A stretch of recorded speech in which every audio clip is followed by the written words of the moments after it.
NASA chief. Moon mission is in preparation for Mars 156. Sign up for CNN's Wonder Theory Science newsletter. Explore the universe with news on fascinating discoveries, scientific advancements and more. CNN. The NASA Artemis I mega moon rocket may face another attempt at its crucial pre-launch ground test as early as next week, according to NASA officials. Engineers are putting the 322-foot-tall, 98-meter-tall Artemis I rocket stack, including NASA's Space Launch System and Orion spacecraft, through its final paces on the launch pad at Kennedy Space Center in Florida. They encountered a hydrogen leak issue on Thursday. The crucial test, known as the wet dress rehearsal, simulates every stage of launch without the rocket leaving the launch pad. This process includes loading propellant, going through a full countdown simulating launch, resetting the countdown clock and draining the rocket tanks. The team was able to load super cold propellant into the SLS rocket's core stage tanks but encountered a liquid hydrogen leak on the tail service mast umbilical that prevented the team from completing the test, according to the agency.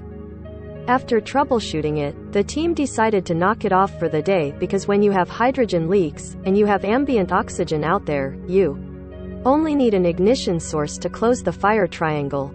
So it was a flammability risk, Mike Serafin, Artemis mission manager at NASA headquarters, said during a Friday news conference. NASA's Artemis mega moon rocket's crucial test experiences leak issue, delays. Technicians collected data, drained the tanks and ensured that the rocket remained safe and stable.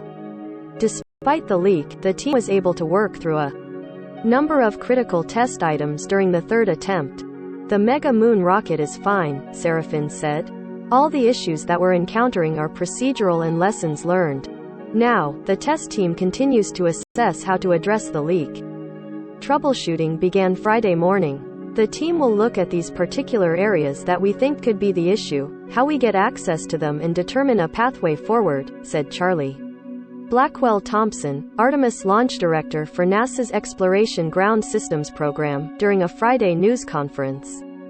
In the meantime, the team is getting ready for the next potential opportunity at another wet dress rehearsal attempt on April 21, the earliest time the team is comfortable with, Serafin said.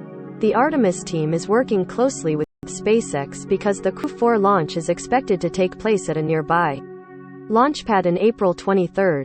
Serafin did not disclose the exact plan for keeping the run-through on track, given that only 24 hours have passed since the leak, but he said the team is looking into options that are readily accessible. We hope that here's something that is fairly straightforward and needs to be adjusted or is easily resolved, and we can do that at the pad and do it in fairly short order, Serafin said. And then there are a couple of more invasive options, and we've got to weigh those against a whole host of considerations that include putting additional stress on the vehicle.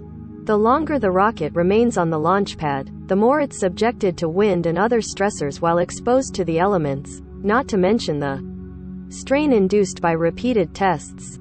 That could determine when the stack will be rolled back into the vehicle assembly building at the Space Center. Testing ambitious missions. When asked if it's possible for Artemis I to launch without completing certain aspects of a full test, the team said it would have to reach an acceptable level of risk. But the ground and flight test programs are not complete, so the team hasn't reached that consideration yet, Serafin said. Curiosity rover comes up against dangerous scaly terrain on Mars. The point of the wet dress rehearsal is to learn about issues that can be corrected before being forced to abort a launch attempt, and it's something that the Apollo and shuttle programs faced as well, Blackwell Thompson said. There were about 5 or 6 fuelings, or wet dress rehearsals, of the first shuttle before launch, she said. And the shuttle only had a single stage. Whereas the SLS rocket has a core and an upper stage that must be fueled with super cold propellant, which makes the process even more complex.